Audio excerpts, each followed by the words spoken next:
What will the future of healthcare look like with AI?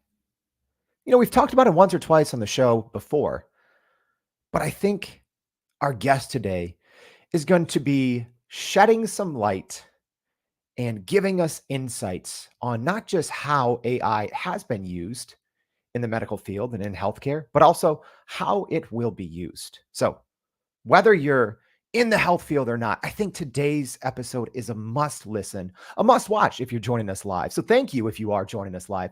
My name's Jordan Wilson, and I'm the host. This is Everyday AI. This is a daily live stream podcast and free daily newsletter helping everyday people keep up with what's going on in the world of AI because there's so much. So this isn't just the news. This isn't just a conversation. It's what we can take away from it. It's how we can leverage it and how we can grow our companies and grow our careers. Does that sound good? I literally can't wait to bring on our guest. But before I do, we're going to go over the AI news. And if you're joining us live, let me know what is your one biggest question on AI and healthcare? Get your biggest question in now.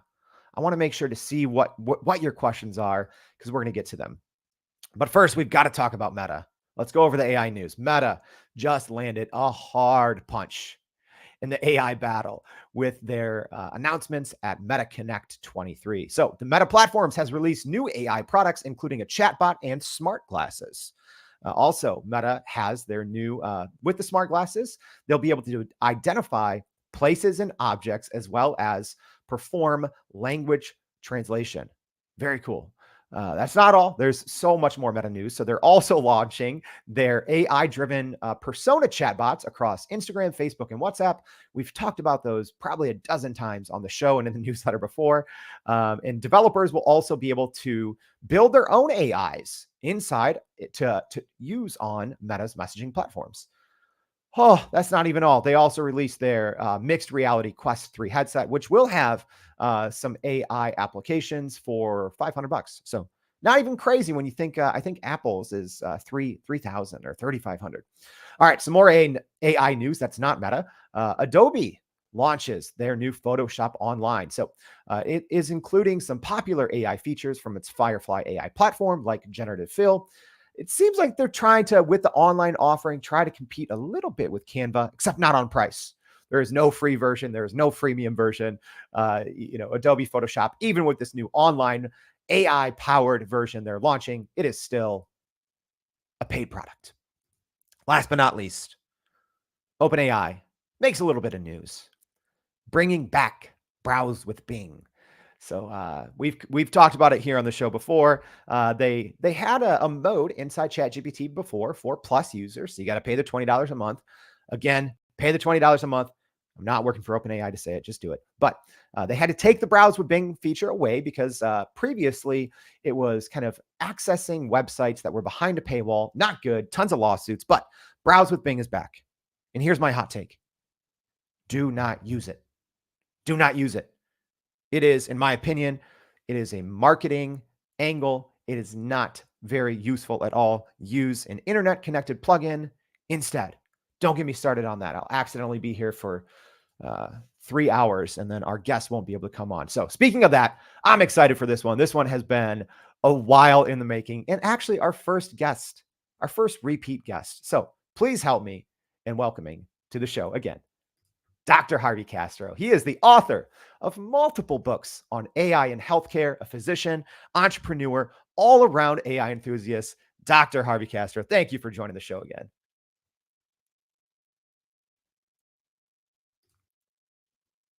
Oh, wait. I think we have a little technical issue here. I got it. No, I Here we got it, go. buddy. Look at Sorry. that. I just want to say thank you, everybody. It's awesome to be back. I love this show. I love everything that you're doing. So let's do it. And Harvey brings the party because whenever he's on the show, people come. They want to watch, they want to listen.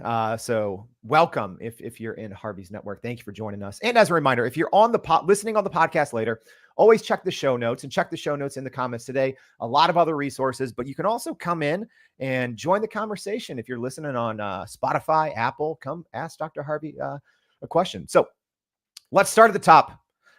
One thing that I want to know, Harvey, just for everyone who's unaware, what are you doing in the healthcare space? Because I feel everywhere I go, everywhere I turn, even a Fox News article this morning talking about some new AI advancements for paralyzed patients. You're everywhere on the scene when it comes to AI and healthcare. So give everyone a little bit of background on who you are and how you just became this voice of kind of an AI leader in the health space. Oh, I appreciate it.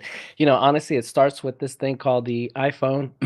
And sorry, I got actually COVID, but I'm not contagious now, so I'm good now. So no one will get it over the air. Trooper, Or still from joining from this us. air right here, rather. Anyway, it starts with the iPhone. Basically, I was coding a patient, and it was iPhone 1, and at the time, the nurse got this big textbook. I said, "Hey, we need to start this epi drip. We need to do this other drip." And she's like, "Let me verify these doses." And literally, she got a textbook, started thumbing through it, and then got the medicine. And I thought back then, I was like, "Gosh, there's got to be a better way." So I taught myself how to program. I created the first IV meds app. It went viral, and as a result, I was able to grow a company into 30 different apps. And fast forward, this thing called ChatGPT comes out, and I'm playing with it, and I had this aha moment that I did with the iPhone, and I thought, "Oh my god, this is gonna change healthcare. This is gonna help doctors, patients," and my brain just exploded, and I just started writing a book on it. And I'll never forget, it was December 22, and my wife comes into the office and says like, "What are you doing all day? Like, you're, like, obsessed, and what is this ChatGPT thing?" And I was like, "Oh, honey, this is gonna change the world." She's like, "No one's gonna read your book. No one knows what ChatGPT is. Doctors are gonna laugh, like, don't waste your time." And I'm like, "No, no. Even if I sell this book and it's one person, I don't care. At least get the word out." Well, fast forward, all these people have been calling me to do world stage keynote speeches around the world, just different opportunities to just help people. And honestly, it all started in a good place. It just started not as a business, didn't start as anything else other than a public service announcement. And since then, I've been getting calls from Fox News, different news media around the world, asking me to go do quotes for different articles. But my mission hasn't changed. I just want to help doctors and patients. I haven't officially created a company in the sense that I'm like, this is my company. No, it's more like, let me help out. And from it, other opportunities have arisen that I'm actually being able to consult and do other things. But overall, it's just been just such a fun ride. Yeah, it's been great, and I'm even learning so much, new information about AI in the health field. Dr. Castro always keeps me up to speed. If there's new studies or anything. So if you've heard anything on the Everyday AI show before, there's a good chance that Dr. Castro sent it to me. And yeah, even I mentioned this. We'll shoot this out in the newsletter. Don't worry. But Dr. Castro was on a pretty interviewed for a pretty great breakthrough, that was just reported on this morning. But I want to talk. I want to talk about this because we can go read that in the newsletter, right? But I want to take advantage of every minute we have you on the show here, Dr. Castro, because one thing I want to know is in general. Well, actually, let's even start it further back. Let's hit rewind. Where are we at right now in the medical community with AI? Bring us up to speed because I know there's a lot. I know Yeah. AI has been used in healthcare settings for decades, but give us, especially with generative AI, give us the 60-second. Here's where we are right now. Yeah, so the biggest news was early in the year, Microsoft, OpenAI, and Epic. So let's call it a trifecta. Got together, and Epic is an electronic medical records that a lot of hospitals around the world use. And they basically said, we're going to use the summaries of OpenAI and plug it into the EMR. And big picture, what I've heard is that they're supposed to roll that out this year. I've seen some minor updates that they're working on the summary part of it, that they're working on other features. I personally haven't seen it because I'm not working at an Epic place, but I know this article right here will show it from April, but then there was, I think, an update in August, which will be good. But big picture, my point is this is a huge milestone for us as a society. I think once this comes out, Epic is going to kind of pave the way of how this was used around the FDA, what parts they did. And I think like what's literally an API or this way of connecting with OpenAI and other companies, it's going to help startups create other products in healthcare. And I'm really stoked because once that comes out, I really think the leader is going to be literally leading how others are going to be able to do this. Mm. Yeah, that's so important. One thing as well that I wanted to ask you about, Dr. Castro, is it seems like and I've said this on the show before. I think that the medical field in general has actually been ahead of the curve. And they have for a long time when it comes to advancements in AI. So using deep learning, machine learning to discover new drugs, new proteins, right? Yeah. New potentially early detection for diseases. So that piece is not new in the medical space. But where do you see kind of when we see those positive developments over the last couple of years, where do you see it going from here? It seems like in the medical field, there is a lot of positive momentum around the use of AI, but where do you see it going in the next couple of years? That's a good one. And I pause and think because, healthcare in general is very traditional. People don't want to they don't like change. They don't, especially, I'm going to call out older doctors like myself, tend to be set in their ways. And so now you have the new kid on the block and it's AI. And there's some turf wars in the sense that some doctors are like, no, I'm not going to let this replace me. Or no, this is not smarter than me. I've been doing this for 30 years and no. And so there is like this paradigm shift. And I think I'll bring in my first prop based on your news from Meta. These are my Ray-Bans, and Oh, these are you the got ones them. Let's that go. these are the ones from the last generation. So Okay. I haven't got the next generation, but they look exactly like it. So the reason I'm wearing them is it looks exactly like the next one, and I am going to order the next ones. But it has a little button here I can videotape.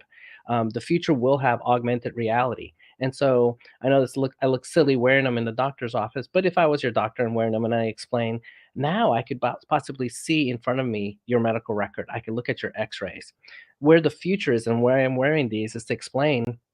Imagine I'm discharging you. Imagine you have some disease that you've never heard of, and I'm going over it. How cool would it be if I gave you a pair of glasses, obviously sanitized and all that, and I put them on you, and then together we're seeing the same thing. We're walking through your disease process. I'm pausing, I'm turning it, I'm explaining it to you, and it's almost like this video where you're like, "Oh, now I see why I need to take my medicines for my heart Mm. med. Now I see why my diabetes is this way. Oh my gosh, now I realize why he gets upset when my sugar is so high." And so I think this is gonna be the future. Now the other prop, and I'm joking here, it's gonna be, the iPhone. And not just the iPhone, just the mobile device. I have it set up where I have OpenAI in the background already listening to our conversation. So these are the kind of things, if we had a question, I could ask ChatGPT, and I won't do it on live, but I was gonna. But my point is, these kind of tools, it's gonna augment me. It's gonna Mm. augment you.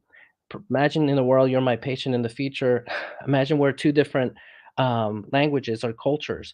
Imagine I grew up in New York and the East Coast, and I may use an East Coast example. You may have grown up in a different part of the states or another part of the world. How cool if I could speak an example, it could convert it and use AI and put it into your language, your culture. Even it may not be the same example, but it parallels the example to your culture. And now I'm really communicating. Now I'm giving you better healthcare. So the future, I think, is going to be using AI. The other cool example that I talk about in the future is going to be it's my favorite case. In England, this hospital has discharge instructions. And imagine talking to a 5-year-old and how much time you get with a 5-year-old. It's hard to get across them. Imagine if they had a disease and you had to explain the disease. I won't go into the details, but basically, they took the discharge instructions, fed it into ChatGPT, and said, talk to me as if you were a 5-year-old. But then they used Midjourney to create a coloring book for all the big concepts and put it together and said, here you go, child. Mm. And now the doctor, the parents can sit with the child. And so I thought this was just an amazing way. So I think the future will be multimodality, things like our phone, our glasses, and I think that's going to change healthcare, and it's just, it blows my mind of all the possibilities. And then I was watching the keynote speech yesterday for Meta, and all I could think of is all these different medical applications just using these. As an aside, next month I'm going to be with a company from that works with NASA, and they've asked me to see if I can help, just give some suggestions on the Mars mission and how we can use AI in Mars. And so I'm just honored to be able to like just contribute to such a big mission. This is just kind of cool for me. Oh, wow. That's amazing. Hey, if you're joining us live, let me just recap everything that's going on, right? So Dr. Harvey Castro is joining us, wrote the book on Chat GPT and healthcare. And not only that, now he's gonna, be consulting on how we can use AI to get to Mars, right? Amazing, amazing, right? So we have a lot of great questions, but I want to first, because Dr. Castro's he's not new to this show. He's always contributing in the comments, connecting with people, putting out great information. But I'm going to kind of put you on the hot seat here because I know you have hot takes, but I want to ask. So this kind of popped in my head after were given the story of writing your book on ChatGPT, and your wife is like, will anyone read it? And people are obviously reading it now. So what is maybe one other thing that specifically in the AI space that right now that you're seeing, that you're saying, hey, I have an extensive background here in AI and healthcare. I see this happening. And maybe some of your colleagues are like, I don't know about that, Dr. Castro. That doesn't seem like it's something that's going to happen. Maybe what is that one thing that you're really advocating, or maybe not even advocating for, but you're seeing this happen, that everyone else in the medical community that is maybe not as in touch with AI is like, are you sure about this? I got it for you. This is again imagination, but I really think this is going to happen. So let me give a little backstory. So literally PPP here. I'm going to do it, but in medicine and talking to you. Um, so imagine a world where the average nurse, and this is true, the average age is 54. So if your average age of your nurse is 54 and 20% of those nurses in the United States are 65 and up, then imagine if we kept that rate the same, then in 10 years, the average nurse would be 64, with 20% of that being 74. And so we have a huge problem. And imagine more and more patients like COVID and other things where it's putting a stress on our system to the point where we're going to have to either lower our standard and accept more people into nursing, or nurses are so burnt out that it's going to make the problem worse because they're like, this is too much work. I'm out. And now we're really hurting as a nation for healthcare. My idea that I don't think has caught on, that people are like, that's not going to happen, is the following. I put things together. I love playing chess. So number one, we got OpenAI coming out with its robots at the end of the year. Number two, ChatGPT 4, they're really pushing this multimodality, and ChatGPT 5 will be here by June of next year, in my opinion, with video. Fast forward, I'm saying to doctors, imagine putting ChatGPT 4 and 5 in the eyes of the robot. Mm. Now that robot can be a nurse assistant, can bring vitals, can read vitals, can, with the vision of this camera, can tell what the hemoglobin A1C is, what the blood pressure of the patient is, heart rate. And now imagine it becoming a virtual assistant where I walk in with the robot and I'm having a conversation. And by the time I'm done, the robot's either summarizing, giving, looking up all your medical records, throwing your images up in the air to show you. I mean, it's just going to change healthcare. And I don't really think healthcare people are ready for this because they're like, oh, that's going to replace me. But I really think this is coming. Mm. Why? That's wild. It's wild, but I see it because I mean, you point out an obvious fact, right? If there's an ongoing nursing shortage, right, and if that is only projected to get worse, and there's only and there's going to be fewer nurses in 10 years. I actually now that you say it, hey, maybe you're great at opening our eyes. Like I have the Meta Ray-Bans on now, seeing the AI future, but it seems to make perfect sense. And especially here, I'll even share a personal little personal story on this. So many times I feel, especially if I'm seeing a new specialist, a new physician, whatever, so many times I feel they just go to Google something, or like they're on their computers and they go, refer to WebMD, right?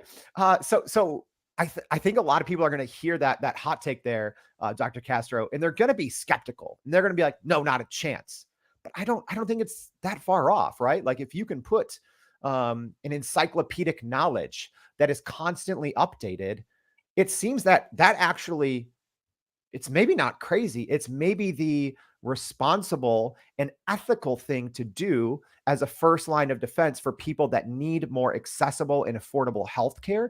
And if there's not enough trained humans on the back end. Yeah. Wow. Wow. My brain is pretty shook this early. All right, let's take it in another direction. So on the contrary, so I just put you on the hot seat there. I said, hey, what's one thing that only you believe? Maybe let's look at it in a different lens. What's a common theme that's going on right now in the medical field, in the healthcare community, in regards to AI? And everyone's kind of on this same train, and everyone's traveling down this same lane, and maybe something that you're like, oh, I'm not sure about that. I'm knees deep in this every day. I'm not sure if we're heading in the right direction with our train of thought on this piece in medicine or healthcare and AI. Maybe what's one of those things? Yeah, I think I'm gonna pivot a little. I think the big picture is people are so scared and hesitant, and hospital systems are like, "Mm, we got HIPAA, we got FDA. There's all these things we can't do." And I think in a good way, they're focused on things that are outside the FDA. They're trying to do things that will help with with physician burnout and healthcare burnout, and that's like Epic and creating these summaries. Imagine I'm an ER doc. Imagine you coming to see me and you've had like 8 MRI reports, and you come to me with a big folder saying, "Here, doc, here's all my stuff," and I'm having to go through all of it.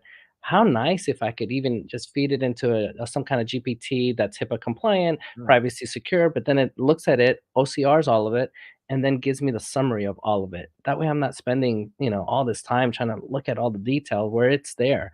That is becoming accepted. Now, the big controversy moving forward is, do I give OpenAI access? How do I secure this information? And I really think the future is going to be in creating kind of like Llama at your hospital. mm, And that's actually what I'm going to be doing next year is working on Llama models, working with hospitals and helping them create their own large language model. That way they don't have to worry about mm. privacy and these kind of things. I feel like it's a dichotomy, but I really am excited to see that Llama and Meta and all these people are coming out with all these products because big picture, it's going to help us and it's going to start adapting. The more people start using AI, the easier the administrators are going to say, okay, let's use this tool. Now it's being adopted. Yeah. And just for those that might not be like me and Harvey and reading the daily large language model news. Llama 2 is a model from Meta, and one of the big benefits is that you can run it locally, right? So you don't have those same type of concerns about private patient information, HIPAA. They're a little alleviated when you can run those models locally and you're not necessarily uploading or sharing sensitive patient data, which is actually a great transition to Woozy's. So Woozy, thank you for joining us. Thanks for the question. So he's saying, what is the biggest challenge in getting AI into healthcare in terms of HIPAA? Because I'm also thinking here, Dr. Castro, because we have all of these trusted platforms, Epic, like we have all these electronic medical record systems that we upload all of the information into without second thought. So I guess why or what are the hurdles still until we have that same mentality with updating it to an OpenAI or a Meta or a Google with their new model. So what's the biggest challenge?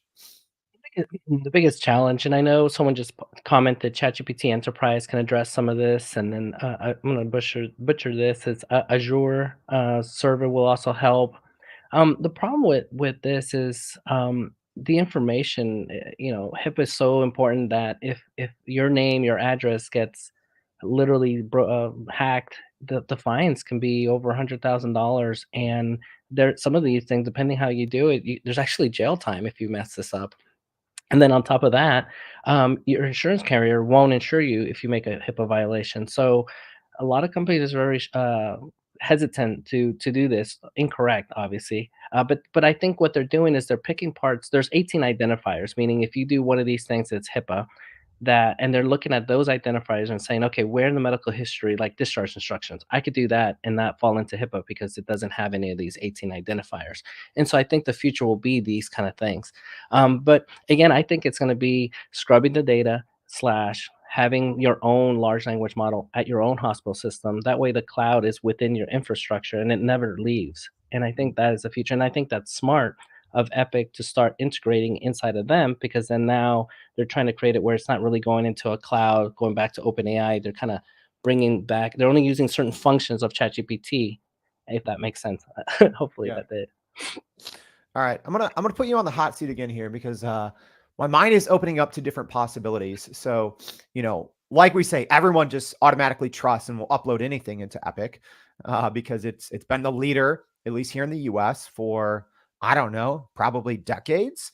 But what's to keep a company like OpenAI or like Google from maybe, I don't know, acquiring an Epic or a company like them, because right now it is the tech companies, and someone out there, if you're listening, you're like, oh, there's no way, Epic is a giant company. Well, in terms of valuation, I don't know if anyone heard this, but OpenAI right now has a valuation of just under 100 billion, which is more than 3 times of the valuation of an Epic. So might we see, and maybe not an Epic, but maybe, kind of a second or third place kind of similar system, might one of these big tech companies acquire one of these health companies so then instantly they become the future of healthcare? It's funny you say that. It's a I hot look seat at question. No, I love it. Again, I'm gonna put my horrible analogy of chess. I feel like Microsoft is playing their chess game here really smart. They got the secure server. They're getting in bed with Meta. They're doing a good job with OpenAI. They're acquiring different parts of healthcare. And you're right. What's to hold them back from acquiring someone else that takes them that chess piece to another level? Acquiring Epic would make sense. Um, I don't know what they're worth, but I know Microsoft has more cash than they do, and I'm sure they can, there you go, 10 billion, thank you. And so I'm sure that could be pulled off. And then the other thing, technology moves so fast that if Microsoft, I know they really wouldn't, but in a way they could support another startup that could be the next Epic that would be better in using this technology. Technology can trump Epic. Epic is not a nice software. I hate it personally. So I think it'd be taken over easily. Yeah, there we go. And I think, yeah, I just did a little search. It looks like the last valuation most recently was about 32 billion, but still. Okay, so let's talk this.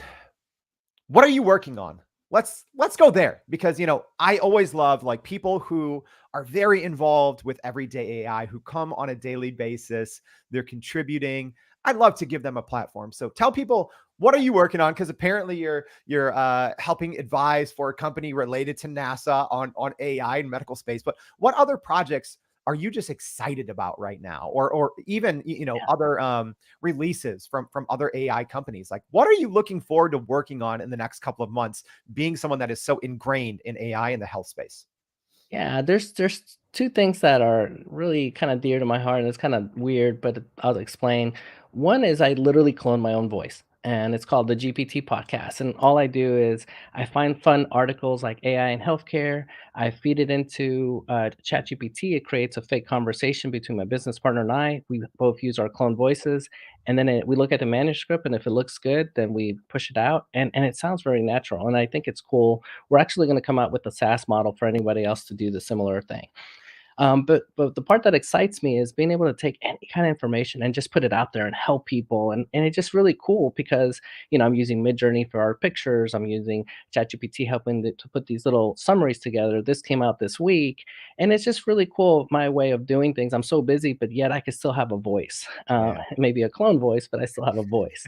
The other thing that is kind of cool is I love just figuring out how can I take a AI and apply it to what I do. And so I made a decision maker plugin with through ChatGPT, and it's called Decision Maker. And all it is I wanted to help startups and companies with like, okay, I have a marketing problem, or hey, I have a decision to make with my child, or as a doctor, hey, do I give this liver to this person that's drinking every day versus this person that needs a liver that's 18 years old, that kid, and has healthy issues? So there's a lot of ethics involved. So I made this app where you ask the question and it walks you through the answer. And thanks for featuring me this week, Jordan. That was cool on your YouTube. So that's I know that was this week, so I appreciate it. So Yeah. so those are the kind of things. At the end of the day, that's what makes me excited. It's more about helping others get them to another level, but just using the tools that are out there to do something new. Love it. Love it. Yeah. So many fun and exciting projects that Dr. Castro is working on. And make sure to check out the newsletter today as well, because we'll be sharing a lot of those. Because, yeah. Oh, gosh. We didn't even get into that. But, Dr. Castro has put together some literally fantastic resources, especially if you are in the medical field on different even chat GPT resources. He put together a great cheat sheet. So go to youreverydayai.com, sign up for the newsletter. We're going to be putting all that out. Another question here from Peter. Peter, thank you for joining us. So Peter's asking, do you think that an LLM can have an impact on other LLM in the healthcare response to the user?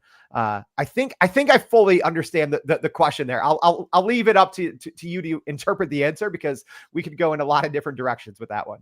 Yeah, I'm kind of confused, but I think it will open the door. Going back to the Meta example, that LLM is going to help it because now I can Mm, ask questions in the future of just healthcare question, and it'll be right there. Or fun facts. And so that's one way that one LLM, and then I know that when OpenAI sees what Meta is doing, they're gonna be like, no, no, no. We're going to do the same thing, and mhm, we're going to put an API so that if you have glasses, you can just start upgrading it and having those upgraded to do anything. So I'm excited about that. My biggest worry is I don't want patients to do this and not realize there's a hallucination effect. I'm always saying, hey, if you do this, please make sure you check with your doctor or check with the right specialist, because I'm very, very worried that, especially outside the United States, where someone can self diagnose, walk to the pharmacy, and get some drug because they think they have X disease. In reality, they don't.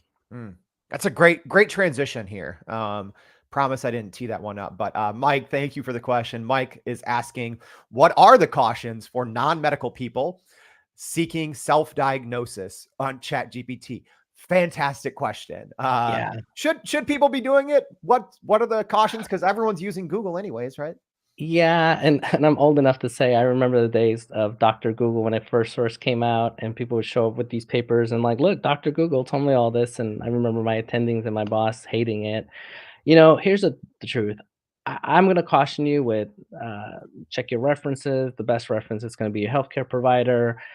For liability and legal reasons, I would say don't do it, just because even if it's a 1% chance of hallucination, that's a lot given your health. It's not like we're picking a good stock or bad stock, and worst comes to worst, we lose money. Here is your health, and that's worth gold. And so that's why I'm very, very cautious. I'm easy talking to doctors because I'm like, look, here's the tool, here's the good, the bad, but ultimately you're a doctor and you have medical training and you know what's right or wrong. My worry with ChatGPT with patients is that it can help, but it's so convincing that if you're not medically trained, it could say a half truth and half false, and then you're like, oh, this is good, I'm going to go with it, and ends up not and may hurt you. And so Mm, I'm more worried about that. yeah, no, that's a great concern. Um, Okay. I could keep going on that one, but another great question. And make sure to get your questions in now. I can't keep Dr. Castro for 4 hours, but I think we can get at least one or two more questions. So get them in now. Great question here from Dr. Bill Koslowski. Hopefully I got that right. So he's talking about Mark Cuban, his new cost plus drugs program, saying that it's not about selling prescription drugs, but it's actually about selling consumer trust that's built through transparency. So Bill is asking, how can healthcare establish similar trust with AI? Oh, this one I love this question. So here's my answer back. I think the future is going to be we need to have a large language models with food labels. Why not have a little label for ChatGPT saying it was trained on the following data? These are the parameters. Here's the biases in the large language model. Here's why it's good, bad, ugly. Here's why you shouldn't use it in India or Africa. And literally, it's a nice little white paper, but very food label like, very simple to the term. That way, anyone can like open this up and say, "Oh, okay, I see why this one's good, this one's bad. Why I shouldn't do this." And then do it in healthcare. And then the other part to add more trust is we need our own large language model, not ChatGPT. I'm an ER doctor, so we need a ER GPT, or we need a healthcare GPT where it's only trained on healthcare data, medical literature, patient information, in the sense that it's private information, but it's factual information. Are doctors with their clinical gestalts. I have 20 years of ER experience, so someone like me working with ER LLM or ER ChatGPT equivalent, and just reinforcing, and then now you would trust it because you're like, okay, this has been vetted by 20,000 ER doctors. Mm. One thing that I think has changed so much, and even since our last conversation, right? Because we've done this once before, and I'll make sure to link in the newsletter to our previous conversation from a couple of months ago. But one thing that you brought up there, Dr. Castro, is the kind of the personalized, GPTs, right? Like GPT. But it does seem like there is such a lean now. Big companies are trying to bring personalized health data to the masses, right? The biggest one I would say is Apple, right? So Apple with some of their new some of their new products, they have patents in to give consumers an actually insane amount of health data that goes straight to their phone from their watch, other devices, right? What do you see being the future with personal data like this? And obviously, OpenAI just announced yesterday they're getting into hardware. We're not sure what, but where do you see the future of healthcare data specifically with technology? Oh, this is huge. Look up digital twins, and basically, imagine I took you and I created a digital twin, and then I can help you. Say I had your genome. Obviously, there's trust and all that, but let's say we get through all that and make sure it's safe. I have you, a digital you. I have your genomic you, and then I can start creating drugs that are specific for you. So imagine a world where maybe I'm having to increase your blood pressure meds. Well, now I know your genetics, I know you, and I forgot to mention this. Now with AI, we can lower the price of drugs by 90% to Mm, create that drug. mm, So if this thing cost 1 billion, now it's 100 million, which is still a lot, but still I can do it. And so imagine I'm starting to create drugs that are special for you, maybe certain diets that are special for you. And so being able to use this large amount of data like a genome, now I can put it all together and create a digital twin. And then I can even start practicing saying, okay, this drug didn't work, this drug. And then when you come to me, I'm like, okay, hey, digitally, this one worked. Let's try this on you. And now, boom, I'm giving you, maybe 1/10 of the dose on your normal medicine because it's so specialized to you. Now, before I forget, I got to show this real quick. This is my last prop. This is AI Coke generated. You need to check it out, taste it. My wife hates it. My son loves it. And then my other son hates it. So we'll see if you can break the tie. So anyway, I had to show this because Coke made the formula using AI and use the label. I have no ownership in Coke stock or anything like that. I just had to share it just because this is an AI show. This so many. I think you're also the only person to ever bring props, which should be a requirement from now on. This is so fun. It's just like, what is Dr. Castro going to pull from behind the desk that is AI related? So fun. All right. One another question here, a great one from Tom. Thank you for the question, Tom. So he's saying, I'm told we will hit a legal barrier in our attempt to help users explore their health data with GPT. It's a huge missed opportunity since it's, although imperfect, it is quite accurate. So do we need to wait for GPT-5 or 6 before we can offer it to our users? No, I don't think so. I think like that example of the discharge instructions, we could do that. There's other stuff that I'm helping companies with that we should be able to do. Um, the answer is, and I know this is going to sound weird, but there are. I think the future will hold some people doing waivers, saying, you know what, pros versus con. I'm gonna sign this off. I'm fine with the risk, and I want this done. Um, the last little weird ethical thing that I say is I predict that we're gonna start seeing crazy cool healthcare applications in Africa before we see them in the US Mm, because of this politics and legal and lobbyist groups and all this saying, no, no, no, we're not gonna do this. And then other countries that are risk versus benefits that are a little different, they're gonna say, oh no, we got parts of our country that have no healthcare. We're gonna use Elon Musk satellite. We're going to bring some computers, get some PAs, and we're going to give healthcare to the masses because mm. that's the only way we can. And people are going to be like, no, that's not going to happen. I predict that will happen. Oh wow. It seems like an obvious fit, right? Like for other areas in the world that don't have access to medicine, and here we have access to medicine. Like we have access to technology, so that does seem like a pretty natural fit there. Another question here from Babar. Thank you for joining us. Saying, Dr. Castro, how do you see AI playing a role in resource limited settings? So kind of like what we were just talking about. But here's a great one: places where even the use of electronic record systems are not in place. Yeah, that's a good question. I think I love old school. I think it's a balance of that human plus AI putting together, but I don't think we're far from that day. You mentioned it. Apple already has a 34 million parameter large language model in their phone. I predict that the memory will go up and the size of these large models are going to start training them to be smaller. And so I really think it's just going to become an efficiency thing.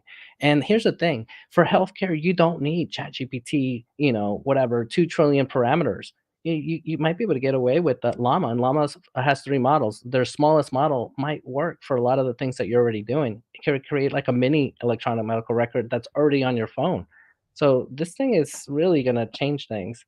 Yeah, that's something that unless you're following AI very closely, I don't know if people really understand the implications of having a large language model on your device, right? So that means you don't need to upload any data to the internet. You don't need to even send information to an OpenAI, a Google, a Microsoft, right? It's all happening. It's all processing on your phone. And Microsoft just announced this. With their new Surface hardware being able to run a large language model locally. So yeah, like how might that? And obviously we don't know. Well, maybe you do, but it's brand new. It's running a large language model locally on a device is very new. Is that going to be used in the healthcare setting? Is that kind of a temporary quote unquote solution for some of these issues with regarding patient privacy and giving data to companies? Is that going to be a thing? Yeah, I wanna explore that for a second. I'm gonna give this idea away. This was something I was gonna do myself, but now I'm like, you know what? If someone's listening, they wanna do it, go for it. I think the future is this with this, what you just said, a clear example. Imagine you were walking and you find someone down and they're passed out, unconscious, their heart just stopped right in front of you, they just went down, and you're not a doctor. What do? You just call 911. Well, guess what? It may take 5 to 15 minutes to get there, and if they don't get any oxygen those first 5 minutes, they're dead. What if your phone had already the large language model of CPR and everything on there, and now with augmented reality, you're showing the patient and it's telling you, "Hey, CPR is like this," and then someone can be holding the phone, or you can be doing it, and it's kind of walking you through. And now you're giving CPR. Now you're giving that first CPR, and if the latest technology changes, now the phone already has it built in it. And then for that person that said, "Hey, what if you don't have internet?" That's the point. If it's on here, now it doesn't matter. You could be in the middle of the Grand Canyon with no service, and this thing will tell you what to do. Wow. Yeah. That's a deep one too, right? It changes where you can even practice medicine. Something I'm curious about because maybe I'm in the minority here, but I don't care what my healthcare provider does with my data, if I'm being honest. And yeah, maybe I'm in the minority, but I would, in theory, waive my right and say, yes, upload my medical charts, upload this, upload that. I would do that for better, more accessible, more affordable care because at least here in the US, sometimes to see a specialist, you're talking 2, 3, 4, 5 months, right?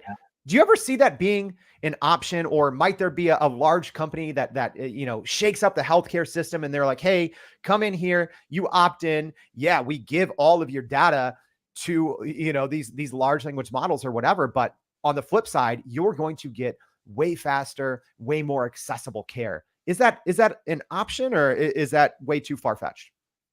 I think the sad thing is risk versus benefits we're getting there, where, it costs so much money. I pay so much money a month to just have healthcare, and I'm sure I'm not the only one. And so again, the risk versus benefits, I would actually pay for less and be able to get something like that. I'd be happy to sign my part away. And to give you a real example, people are traveling to other parts of the world to get healthcare. Mhm. It's not uncommon to someone to say, "Oh, they went to X country to get this procedure or that country to get that dental procedure because it's just cheaper." And so we need to do something because we shouldn't have our citizens have to leave our country to go Mhm. get healthcare. Yeah, absolutely. And again, I know we have people, tuning in from all over the world, and thank you for sticking with us. I know this is a much longer conversation, so this is going to be my last question, I promise, and then I'll give Dr. Castro the option here. But will that in the future happen. So and especially when we look at accessibility in different countries, and yeah, people from the U.S. specifically have to travel to other countries sometimes just to be able to be seen sooner. And healthcare here is extremely expensive. So is that? Do you think is that a viable option?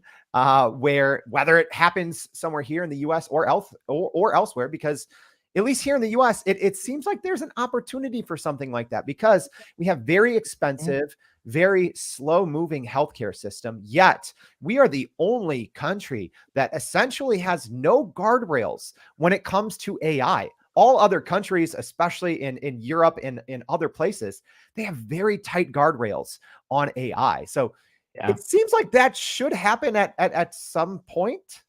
I think so. I think so, and hopefully someone out there is gonna be calling us and say, "Hey, I got an idea. Let's do X because I'm gonna help out whatever it is." At the end of the day, my goal is the patient.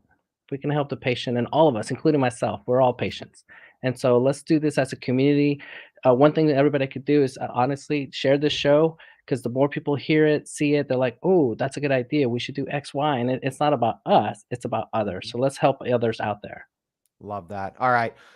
I took up way too much of your time, Dr. Castro. Thank you everyone for tuning in, for listening, but I want to give you the stage. What is your one piece of advice, your biggest takeaway, whether it's for someone in the medical community or someone who is maybe just a patient and who is eager to learn about the future of AI in healthcare? What is your one piece of advice that you can give to both or either group? Yeah, at the end of the day, I feel like everything's about education. Become a life learner. Take this and say, you know what? I'm just going to learn about AI. It's going to help me or help my family, and just make it a hobby or make it a focus or make it an interest. And if it's AI and healthcare, great. But if it's AI and every other day AI, whatever it is, just do it. The main thing is I'm a doctor, obviously, so my main thing is let's help others. So whatever knowledge you get, just make sure you give it back to others. Mm. The knowledge piece is important, right? Because there's bad information, there's a lot of incomplete information. So yeah, it's important to study and to learn and to keep up. And I thank you for that, Dr. Castro, because you helped us. I think you just gave everyone listening, whether they are working in healthcare or they're just interested as a patient, I think you just give everyone a large chunk of knowledge that they can take forward and improve their daily lives. So again, thank you, Dr. Harvey Castro, for joining the show. I very much appreciate it. All right, cool. And as a reminder, that was a lot. There's so many resources that I talked about. We're going to plug them in the newsletter. So make sure to go to youreverydayai.com, sign up for that newsletter. We're going to have it out in a couple hours. Also, if you're on the podcast, make sure to check the show notes. We're going to leave a link. You can come join the conversation on LinkedIn.